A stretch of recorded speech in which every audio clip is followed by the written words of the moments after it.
Inégalité et violence, la face cachée du confinement.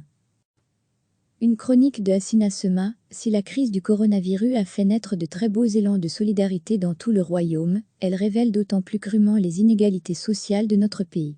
On constate, en effet, qu'en temps de crise économique, écologique et, en l'occurrence, sanitaire, les groupes sociaux dominés en subissent plus durement les effets, ce qui contribue à creuser davantage la fracture sociale. Depuis moins d'une semaine, nous sommes en confinement. Des mesures d'une ampleur sans précédent ont été prises pour protéger toute la population belge et endiguer le virus. Dans les faits, on observe que ces mesures bénéficient surtout aux classes moyennes aisées. Les personnes issues des classes populaires, les femmes et, a fortiori, les femmes racisées des classes populaires doivent, quant à elles, continuer à prendre soin de la société, la nettoyer et l'approvisionner.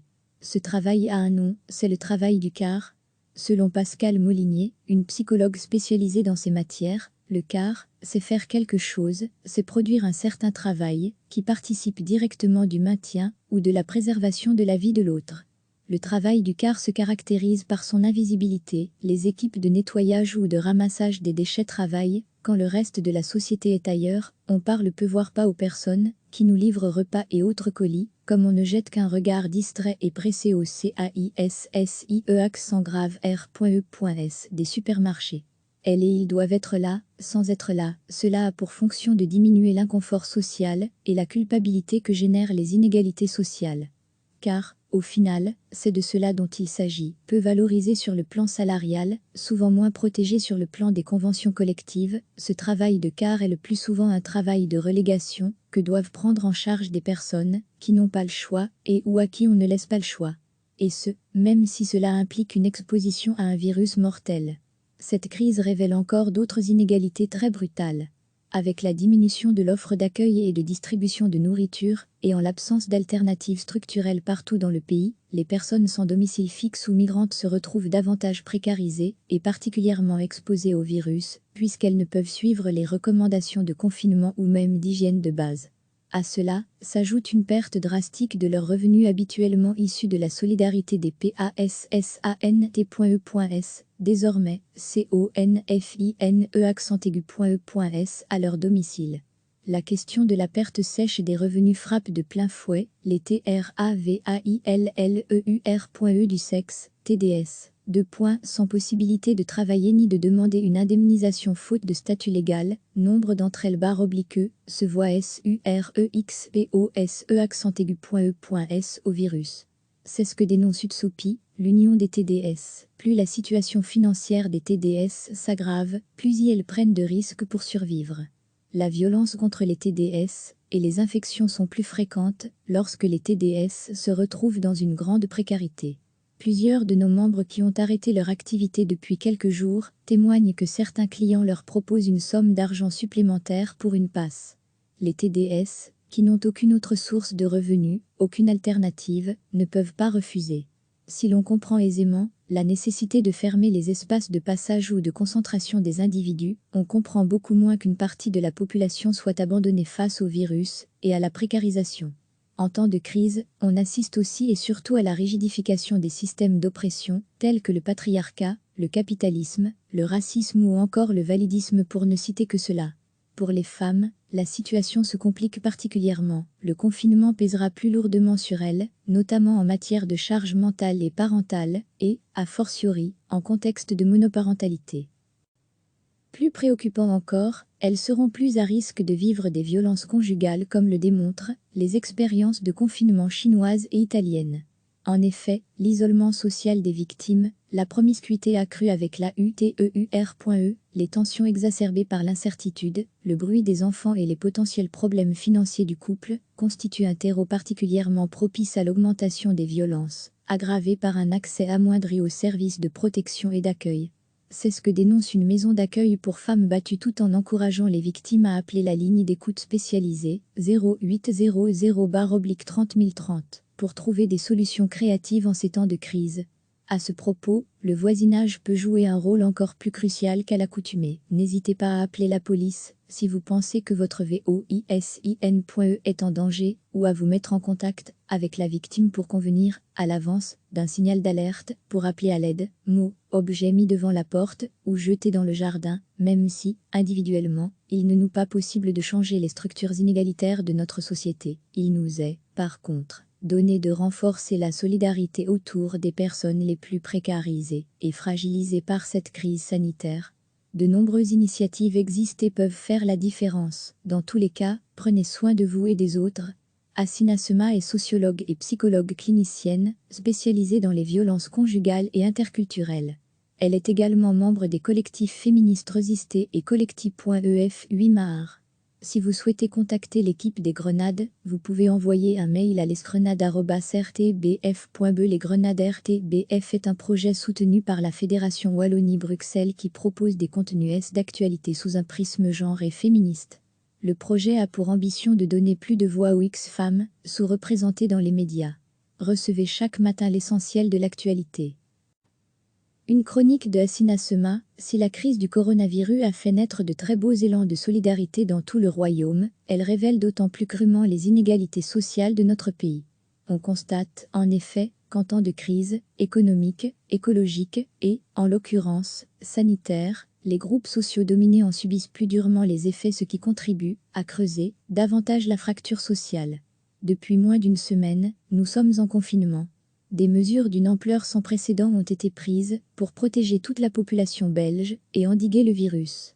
Dans les faits, on observe que ces mesures bénéficient surtout aux classes moyennes aisées. Les personnes issues des classes populaires, les femmes et, a fortiori, les femmes racisées des classes populaires doivent, quant à elles, continuer à prendre soin de la société, la nettoyer et l'approvisionner. Ce travail a un nom, c'est le travail du quart. Selon Pascal Molinier, une psychologue spécialisée dans ces matières, le quart, c'est faire quelque chose, c'est produire un certain travail qui participe directement du maintien ou de la préservation de la vie de l'autre. Le travail du quart se caractérise par son invisibilité. Les équipes de nettoyage ou de ramassage des déchets travaillent quand le reste de la société est ailleurs. On parle peu voire pas aux personnes qui nous livrent repas et autres colis, comme on ne jette qu'un regard distrait et pressé au CAISSIE accent grave R.E.S des supermarchés. Elles et ils doivent être là, sans être là. Cela a pour fonction de diminuer l'inconfort social et la culpabilité que génèrent les inégalités sociales. Car, au final, c'est de cela dont il s'agit. Peu valorisé sur le plan salarial, souvent moins protégé sur le plan des conventions collectives, ce travail de quart est le plus souvent un travail de relégation que doivent prendre en charge des personnes qui n'ont pas le choix et ou à qui on ne laisse pas le choix. Et ce, même si cela implique une exposition à un virus mortel. Cette crise révèle encore d'autres inégalités très brutales. Avec la diminution de l'offre d'accueil et de distribution de nourriture, et en l'absence d'alternatives structurelles partout dans le pays, les personnes sans domicile fixe ou migrantes se retrouvent davantage précarisées et particulièrement exposées au virus, puisqu'elles ne peuvent suivre les recommandations de confinement ou même d'hygiène de base. À cela, s'ajoute une perte drastique de leurs revenus habituellement issus de la solidarité des PASSANT.E.S, désormais CONFINE à leur domicile. La question de la perte sèche des revenus frappe de plein fouet les TRAVAILLEUR.E du sexe, TDS. Sans possibilité de travailler ni de demander une indemnisation faute de statut légal, nombre d'entre elles se voient SUREXPOSE au virus. C'est ce que dénonce Utsopi, l'union des TDS. Plus la situation financière des TDS s'aggrave, plus elles prennent de risques pour survivre. La violence contre les TDS et les infections sont plus fréquentes lorsque les TDS se retrouvent dans une grande précarité. Plusieurs de nos membres qui ont arrêté leur activité depuis quelques jours témoignent que certains clients leur proposent une somme d'argent supplémentaire pour une passe. Les TDS, qui n'ont aucune autre source de revenus, aucune alternative, ne peuvent pas refuser. Si l'on comprend aisément la nécessité de fermer les espaces de passage ou de concentration des individus, on comprend beaucoup moins qu'une partie de la population soit abandonnée face au virus et à la précarisation. En temps de crise, on assiste aussi et surtout à la rigidification des systèmes d'oppression, tels que le patriarcat, le capitalisme, le racisme ou encore le validisme pour ne citer que cela. Pour les femmes, la situation se complique particulièrement. Le confinement pèsera plus lourdement sur elles, notamment en matière de charge mentale et parentale, et, a fortiori, en contexte de monoparentalité.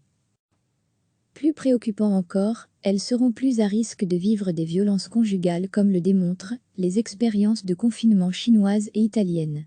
En effet, l'isolement social des victimes, la promiscuité accrue avec la UTEUR.E, les tensions exacerbées par l'incertitude, le bruit des enfants et les potentiels problèmes financiers du couple constituent un terreau particulièrement propice à l'augmentation des violences, aggravées par un accès amoindri aux services de protection et d'accueil. C'est ce que dénonce une maison d'accueil pour femmes battues tout en encourageant les victimes à appeler la ligne d'écoute spécialisée 0800/30 030 pour trouver des solutions créatives en ces temps de crise. À ce propos, le voisinage peut jouer un rôle encore plus crucial qu'à l'accoutumée. N'hésitez pas à appeler la police si vous pensez que votre VOISIN.E est en danger ou à vous mettre en contact avec la victime pour convenir, à l'avance, d'un signal d'alerte, pour appeler à l'aide, mots, objets mis devant la porte ou jetés dans le jardin, même si, individuellement, il ne nous pas possible de changer les structures inégalitaires de notre société. Il nous est, par contre, donné de renforcer la solidarité autour des personnes les plus précarisées et fragilisées par cette crise sanitaire. De nombreuses initiatives existent et peuvent faire la différence. Dans tous les cas, prenez soin de vous et des autres. Hasina Sema est sociologue et psychologue clinicienne, spécialisée dans les violences conjugales et interculturelles. Elle est également membre des collectifs féministes Resisté et Collectif.ef 8 Mahar. Si vous souhaitez contacter l'équipe des Grenades, vous pouvez envoyer un mail à lesgrenades@rtbf.be. Les Grenades RTBF est un projet soutenu par la Fédération Wallonie-Bruxelles qui propose des contenus d'actualité sous un prisme genre et féministe. Le projet a pour ambition de donner plus de voix aux X-femmes, sous-représentées dans les médias. Cliquez sur s'abonner pour recevoir les dernières nouvelles.